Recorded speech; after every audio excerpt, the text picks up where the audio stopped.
As, you know, at the end of the day, really what truly matters.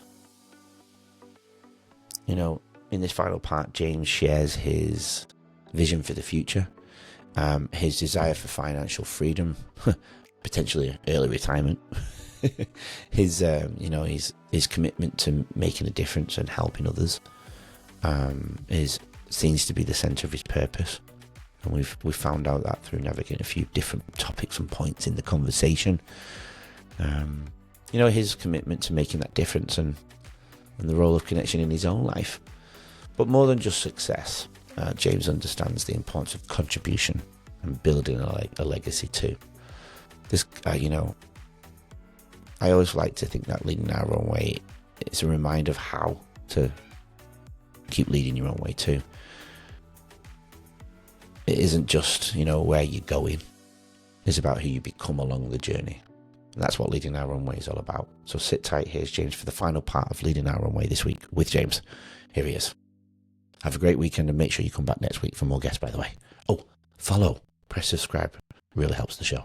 Cheers. Not to go back in time, because I know we're coming towards the end of the episode now, but I meant to ask you earlier, and it's just come back to me. When you were living in France, you said your mum was a teacher. Did you ever go to your mum's school when you were there, or did she send you off to another one?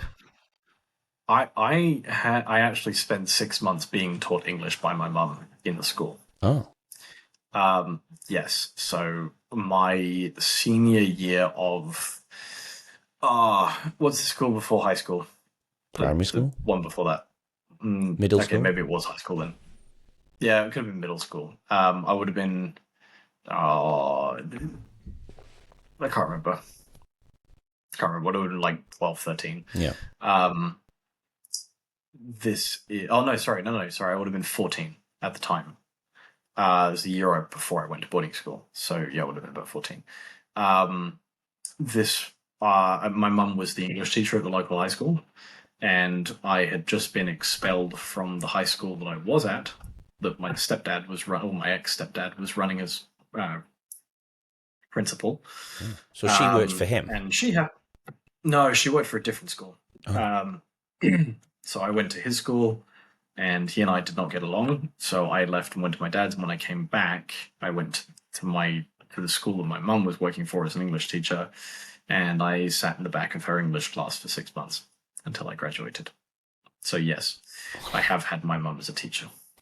That's insane. Yeah. So hold on then. Yes. How does that household look when your stepdad has just thrown you out of school, but you go home that night and he's there? Didn't look like much, because I moved out to my dad's place like 2 days later. Oh. So it really not like much. Again, at that point, I wasn't particularly interested in sticking around and finding out what the consequences of whatever happened were. I was more interested in kind of, again, just moving forwards with things. Yeah. I'm not really one to dwell on issues or point the finger at people. I'd rather just move on and get stuff resolved. Yeah. Than try and figure out whose fault something was. I don't care. It doesn't matter. I've sensed that. Yeah, I've sensed that through your journey. Yeah, for sure.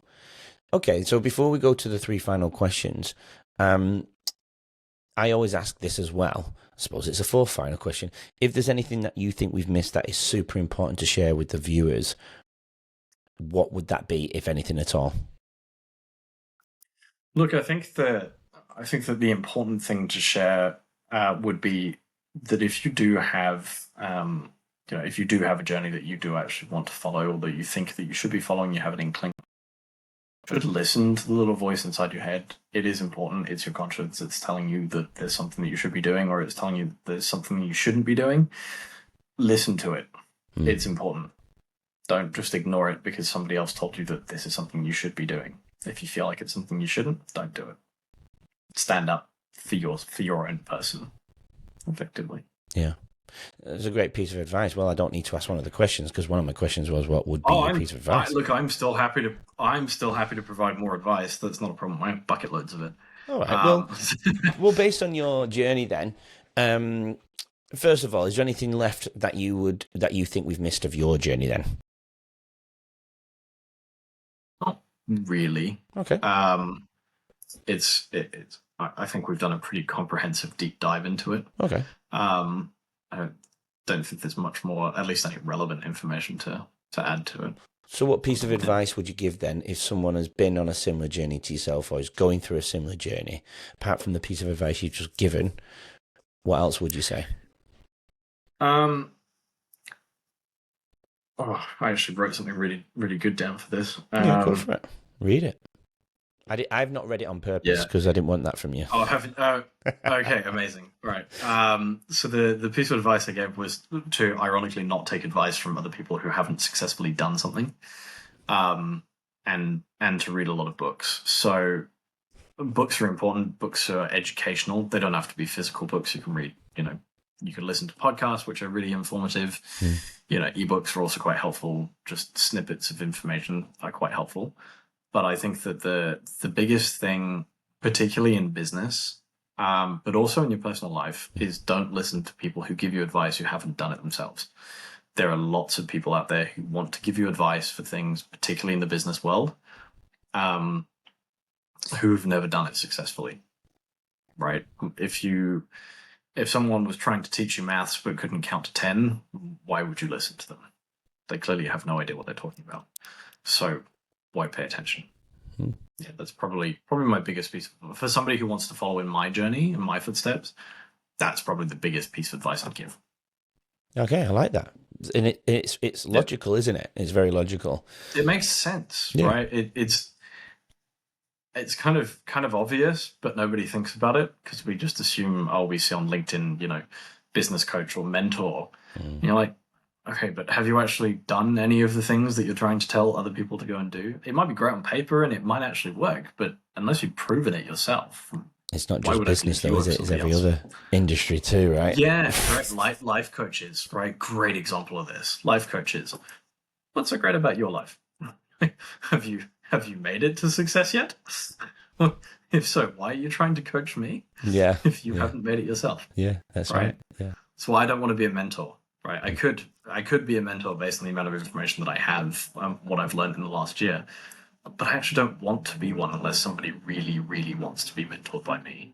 I don't want to be one because I haven't succeeded yet, which means that I haven't finished my journey yet. There you go. Future plans, James. What are your future plans? You're on a bit of a journey in the next short period of present part of your life. What is that? Yeah. Look, my future plans are, they're quite simple.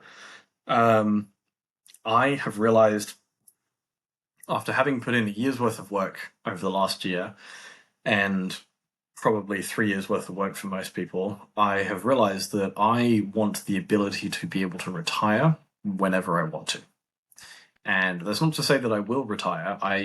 Obviously I'm 27, thinking about retirement's kind of a little premature, but I want to know that if I want to retire by the age of 35, that I have sufficient structure there that will allow me to do that. Whether that's cash, whether that's a place to live, a nice view, any of these things that I don't want to have to worry about things. So yes, being able to retire whenever I want to would be great. My other plans, growing the businesses, which kind of goes along with the whole retirement thing. Finishing my master's would be phenomenal. I really can't wait for that to happen. And I think that the last thing would be moving to a place that makes sense. So I moved to Australia in 2019 and things looked pretty good on the surface. There was the whole Australian dream, which is kind of American Dream 2.0. I feel like I've kind of followed a lot of that in the last year in the entrepreneur journey that I've done. But I also know the cost of living here can be a little challenging, and moving away could also be another option. So my plan eventually is to move to the Philippines, which a lot of people don't understand why I'd be going from a super developed country or an overdeveloped country to somewhere that isn't quite as developed. And the answer is cost of living. And also, like, the place is phenomenal. I'm flying out there on Sunday, and it's a stunning place. There's another reason why you're going, though. Yes, my partner lives in the Philippines, and her entire family lives in the Philippines, and my daughter lives in the Philippines. So I am effectively rejoining the nest. Did you guys get married? Not yet. Not yet. We're in the process of doing it. It is remarkably complicated. There's a lot of paperwork and a lot of rules that don't make sense. But, it's government stuff, so I will do my best to follow it. For sure. If I have to. How did you guys meet, if you don't mind me asking? We actually met, so she was in Melbourne when we met, and we met here, not over there, over Bumble. Oh yeah, actually. Cool. It's proven to have really worked, which is great. And for the first time in my life, I can really say that there is nowhere that I would rather be, and I would also rather never go through the dating journey ever again. I have no desire to do it again. It's awful. It sucks. And the dating scene in 2024 was terrible. In 2025, I can't imagine it's any better. And I honestly hope that I never wish to find out. I don't think it's getting any better. People. No, I don't think it is either. No, I mean, I've not dated for a very long time. Find someone and stick to them. It's just better. But it has to work, doesn't it? How unhappy you are. It just has to. It does. You have to have that connection, and does. I think that's what humans are missing right now. Is even just the inability to look at somebody in the Correct. eyes when they're walking down the street is a basic level I'm struggling with. Yeah, correct. That and connecting through intimacy is very difficult. And by intimacy, I don't mean the physical side. I mean like the emotional side of intimacy. Everyone's too afraid of being vulnerable with their partners, and it's kind of boring holes in relationships that it shouldn't necessarily have broken, and wouldn't have done pre-COVID. Yeah, right. We're just afraid of our other half, because most of us are afraid of our own shadows. And the problem with that is that you can never really form a deep bond with somebody else. That's right. And I've found someone that I can form a deep bond with, and I plan on sticking to it. Good for you, man. Yeah. Good for you. For as long as I can. Yep. Purpose. Like I said before, yours wasn't very clear because it was going back and forth. I now hope it's been very clear for the viewers. But I always ask the guest to put it into one simple liner, and I know you prepared for it, and I didn't read it on purpose. What's your purpose? I did. I did, and actually, I can kind of summarize it into 2 words. Yeah. And it's helping people.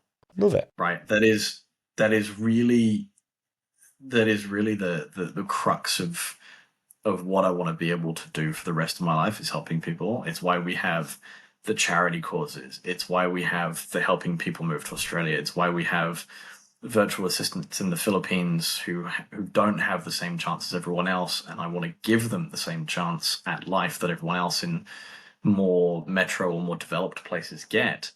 And that's because it all leads towards that helping people phase, right? And I still do it now, even outside of a business perspective, right? I flew home to the UK probably about 8-9 months ago now, and I went to my mum's house for a couple of weeks, and then I did a brief stint in the UK for like 3 days, and then I flew off to Spain. And in that 3 days, I stayed at my grandmother's house, and my grandmother always has jobs for me to do, right? It's kind of our like little inside joke. She makes a list for 2 years, and then I have 24 hours to do everything on that list.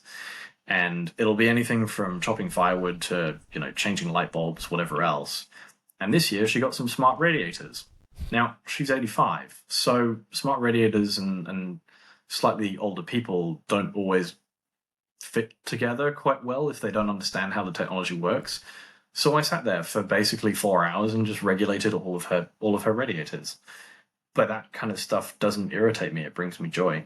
That's good. It's the joy of helping people and giving back, right? It used to be helping people cross the street, or helping elderly people load their shopping into their car.